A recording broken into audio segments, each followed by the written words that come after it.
Berkhianat, Luhut murka, tampar dan telanjangi perilaku buruk Gatot Nurmantio.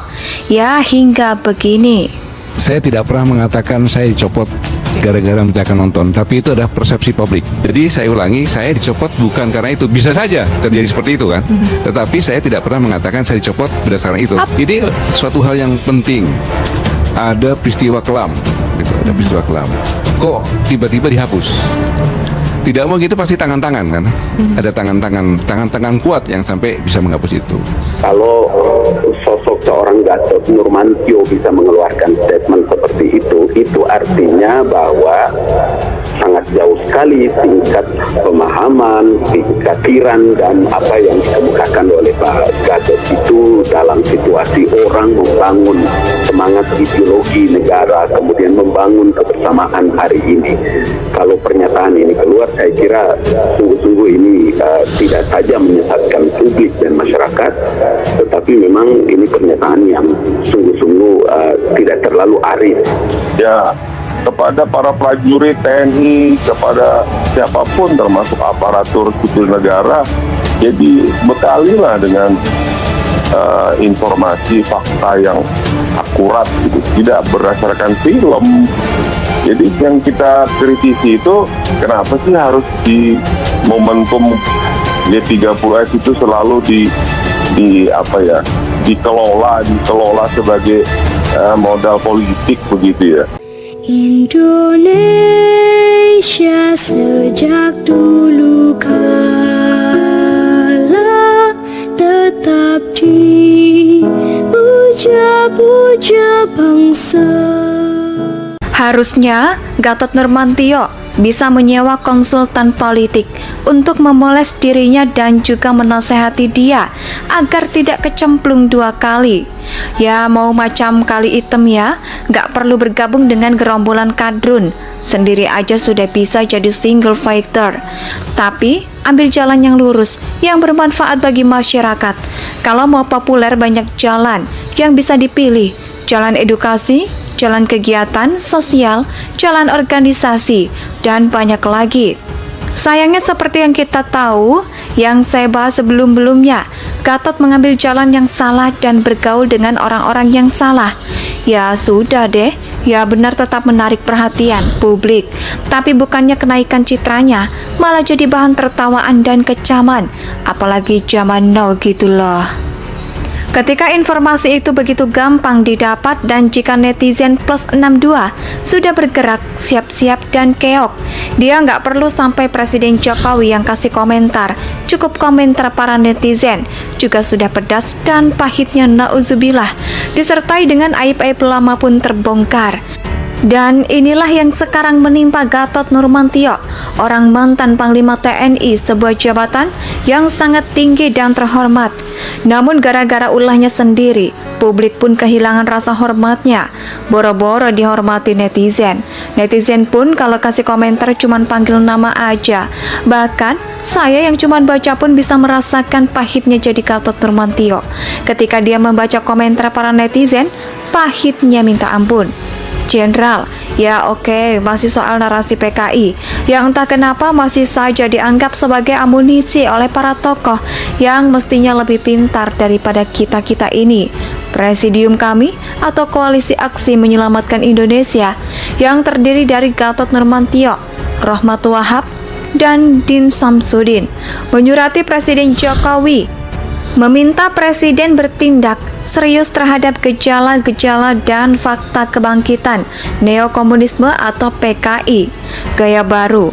Surat lengkapnya kalau Anda mau baca ya bisa tuh sebelumnya dalam sebuah video YouTube Gatot pernah memaparkan narasi tentang PKI, bahwa dia sudah mengamati bangkitnya gerakan PKI gaya baru sejak 2008 dan bahwa alasan dicopotnya Gatot dari jabatan Panglima TNI pada akhir 2017 lantaran dia menginstruksikan kepada jajarannya agar memutar film G30S PKI di seluruh Indonesia. Gatot juga mengatakan bahwa ada campur tangan PKI dalam penetapan tanggal 1 Juni sebagai hari kelahiran Pancasila, karena Pancasila pada 1 Juni adalah konsep Trisila dan Ekasila yang disampaikan oleh Bung Karno. Lebih lanjut lagi, ulah PKI adalah adanya rancangan undang-undang HIV. Ya ampun dah, makanya itu dulu tuh yang dalam tulisannya. Sebelumnya saya pernah juga bilang bahwa saya sebenarnya kasihan sama Gatot gara-gara ambisi pribadi. Akal sehat pun ditinggalkan. Di rumah pihak Presiden Jokowi sudah memberikan komentar atas pernyataan Gatot. Walaupun menurut saya nggak perlulah ya, tapi sudah disampaikan oleh para ahli kedeputian KSP. Tanggapannya selain membantah semua pernyataan Gatot, Doni menyebut Gatot halu dengan bahasa yang sopan tentunya. Ya lalu PKI siapa yang menginginkan? Itu dayakan 1 Juni. Itu agak halusinatif dan terlalu jauh menghubungkan hari lahir Pancasila dan PKI, kata Doni. Namun yang paling bikin pedih dan pahit adalah balasan dari para netizen. Mungkin sudah gemas banget ya sama kelakuan Pak Gatot yang masih saja ngeyel memainkan narasi PKI. Para netizen pun menggali rekam jejak Gatot. Ada 2 hal yang dibongkar oleh netizen. Yang pertama, pernyataan Gatot sendiri pada tahun 2016 yang sangat bertolak belakang dengan pernyataan yang sekarang. Gatot waktu itu masih sebagai Panglima TNI, saat itu bicara di sebuah seminar di kantor PP Muhammadiyah. Dia bicara tentang isu TKA asal Cina dan isu kebangkitan paham komunis. Isu tentang tenaga kerja asing asal Cina 10 juta itu hoaks. Presiden mengatakan dari Tiongkok itu cuma 21.000, sangat kecil sekali, kata Gatot. Sedangkan soal kebangkitan paham komunis, TNI siap menindak tegas apabila isu itu terbukti. Gak usah dikomandoi, umat Islam juga pasti siap tegas. Dia tujuannya sih untuk membingungkan, memprovokasi rakyat, mengadu domba, mengancam persatuan dan kesatuan, dan yang terakhir, memecah belah bangsa. Harusnya Gatot Nurmantio bisa menyewa konsultan politik untuk memoles dirinya dan juga menasehati dia agar tidak kecemplung 2 kali. Ya mau macam kali item ya, gak perlu bergabung dengan gerombolan kadrun. Sendiri aja sudah bisa jadi single fighter. Tapi ambil jalan yang lurus, yang bermanfaat bagi masyarakat. Kalau mau populer banyak jalan yang bisa dipilih. Jalan edukasi, jalan kegiatan sosial, jalan organisasi, dan banyak lagi. Sayangnya seperti yang kita tahu, yang saya bahas sebelum-belumnya, Gatot mengambil jalan yang salah dan bergaul dengan orang-orang yang salah. Ya sudah deh, ya benar tetap menarik perhatian publik, tapi bukannya kenaikan citranya, malah jadi bahan tertawaan dan kecaman, apalagi zaman now gitu loh.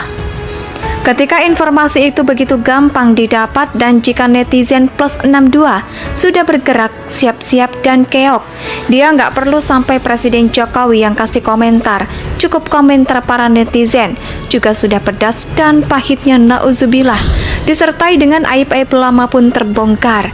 Dan inilah yang sekarang menimpa Gatot Nurmantio, orang mantan Panglima TNI, sebuah jabatan yang sangat tinggi dan terhormat. Namun gara-gara ulahnya sendiri, publik pun kehilangan rasa hormatnya. Boro-boro dihormati netizen. Netizen pun kalau kasih komentar cuman panggil nama aja. Bahkan saya yang cuman baca pun bisa merasakan pahitnya jadi Gatot Nurmantio. Ketika dia membaca komentar para netizen, pahitnya minta ampun. Jenderal, ya oke, masih soal narasi PKI yang entah kenapa masih saja dianggap sebagai amunisi oleh para tokoh yang mestinya lebih pintar daripada kita-kita ini. Presidium kami atau Koalisi Aksi Menyelamatkan Indonesia yang terdiri dari Gatot Nurmantio, Rohmat Wahab, dan Din Samsudin menyurati Presiden Jokowi meminta Presiden bertindak serius terhadap gejala-gejala dan fakta kebangkitan neokomunisme atau PKI gaya baru. Surat lengkapnya kalau Anda mau baca ya bisa tuh. Sebelumnya dalam sebuah video YouTube, Gatot pernah memaparkan narasi tentang PKI bahwa dia sudah mengamati bangkitnya gerakan PKI gaya baru sejak 2008 dan bahwa alasan dicopotnya Gatot dari jabatan Panglima TNI pada akhir 2017 lantaran dia menginstruksi Indonesia tanah air beta pusaka abadi nan jaya.